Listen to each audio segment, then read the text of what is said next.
કેન્દ્રથી લઈને સ્થાનિક સુધી કમળ સત્તામાં છે। ભાજપનું મુખ્ય સૂત્ર છે સૌનો સાથ સૌનો વિકાસ, પરંતુ વિકાસની વાતો કરતા લોકોને અમુક એવા દ્રશ્યો આજે બતાવવા છે જે સાબિતી આપી છે કે તમારો વિકાસ હજુ કેટલો કાચો છે।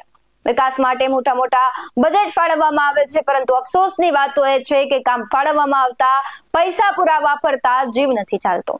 જે રકમ ફાળવવામાં આવે છે તેમાંથી નબળી કામગીરી કરવામાં આવે છે અને એના પુરાવા બનતી ઘટનાઓ આપે છે। નમસ્કાર, આપની સાથે હું ભગવતી વિશાવડિયા।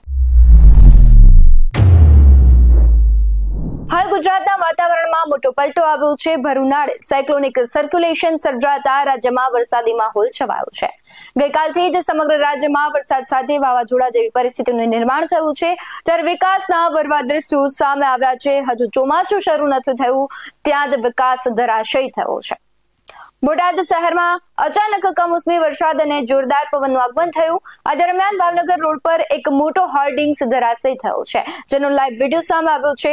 ભાવનગર રોડ પર આવેલો ગેટ તોફાની પવનના કારણે જમીનદોસ્ત થયો છે। ઘટના સમયે સદનસીબે ત્યાં કોઈ વાહન કે વ્યક્તિની અવરજવર ન હોવાથી કોઈ જાનહાનિ થઈ નથી। જોકે ગેટ તૂટી પડવાને કારણે થોડા સમય માટે વાહન વ્યવહાર પ્રભાવિત થયો હતો।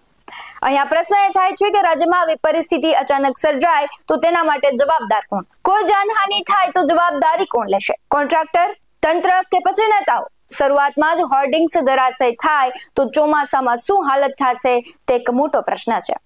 આ મુદ્દે તમારું શું કહેવું છે કમેન્ટ કરી જરૂરથી જણાવજો। આવા જ વધુ અહેવાલો સાથે ફરી મળતા રહીશું। તમે અમારી YouTube ચેનલને સબસ્ક્રાઇબ કરવાનું, અમને Facebook અને Instagram પર ફોલો કરવાનું ભૂલશો નહીં। બાકી અવનવી અપડેટ્સ મેળવવા માટે આપ જોતા રહો BS9 TV ન્યૂઝ। નમસ્કાર।